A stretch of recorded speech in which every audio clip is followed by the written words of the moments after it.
Схема занятия астральное зрение, надеюсь, всем не помешает.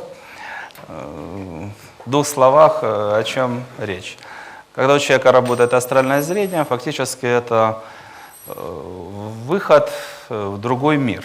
Да, вот есть мир физический, который мы видим, но у каждого человека там тонкие тела, капсулы и так далее, там эгрегоры, энергии, существа различные. Когда у человека раскрывается астральное зрение, он начинает все это воспринимать.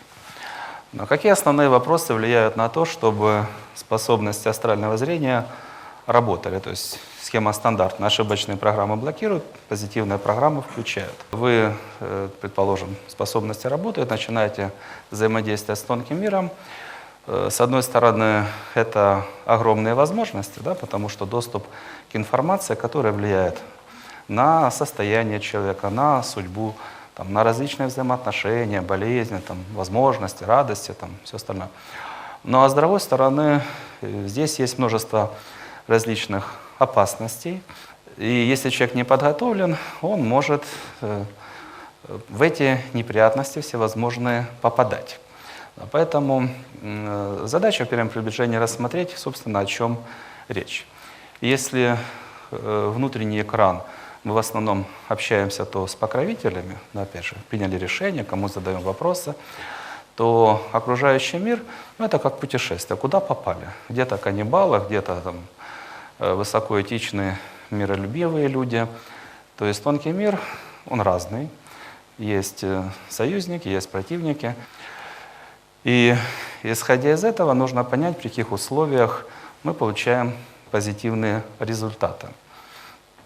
По крайней мере, ну, там, несколько условий.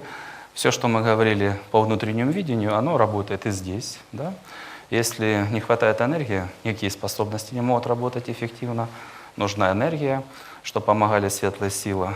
Да, это выбор пути света, по крайней мере. И что еще дальше нам желательно понять.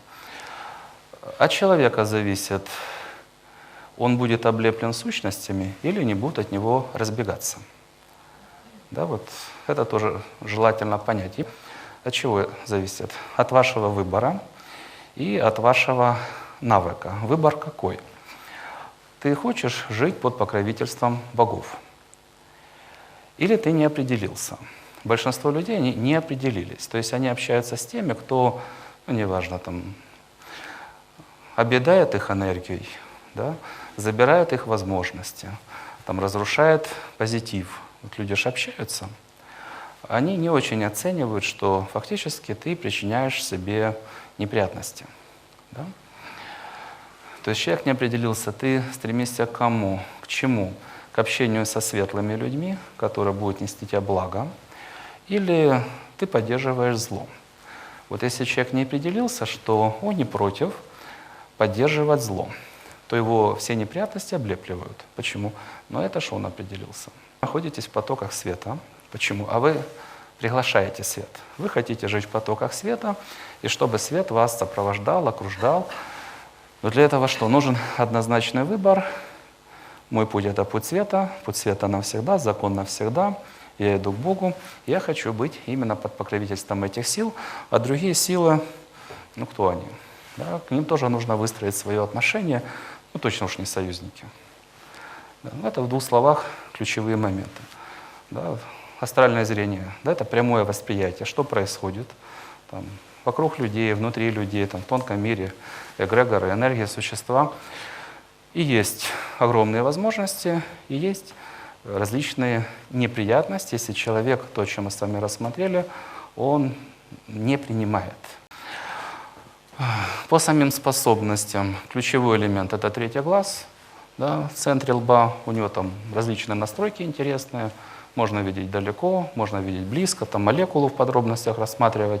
Но все это зависит от уровня человека, от уровня той энергии, на которой он работает. Да. Можно настраивать, чтобы видеть, как вот различные приборы, там ночное видение, различные спектры физических излучений.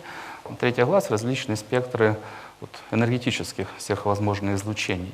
Да, вот энергия там, ментального уровня, астрального, или там, на таком-то уровне, какого качества, как технику можно представить, да, меняются настроечки и получаем от одного и того же объекта различные картинки. Вот этот третий глаз может давать то, что даже там, микроскоп и телескоп дать не могут.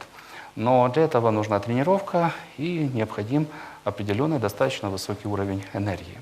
То есть, с одной стороны, для этого нужно что? Энергия, ее уровень, там, объем. С другой стороны, то, что мы рассмотрели, правила, что были те, которые включают на максимум установки, и не было тех программ, которые блокируют. Ну и дальше уже, собственно, тренировка.